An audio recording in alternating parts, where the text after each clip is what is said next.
Al març del 2010, centenars de famílies a Girona van quedar aïllades per la neu, sense llum, ni aigua, ni accés a serveis.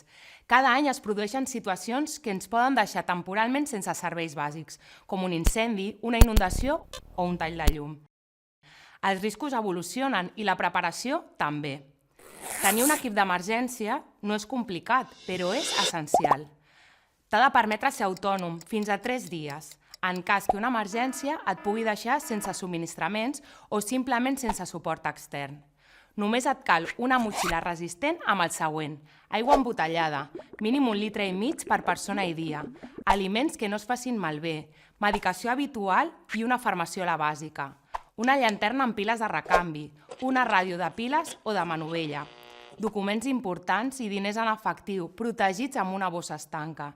I si convius amb persones amb necessitats especials, com gent gran, nadons o persones amb mobilitat reduïda, afegeixi tot el que necessitin: medicació, alimentació adaptada o productes de suport. També és important pensar en els animals de companyia. El seu kit ha de contenir la seva documentació, menjar, medicació i un sistema de transport.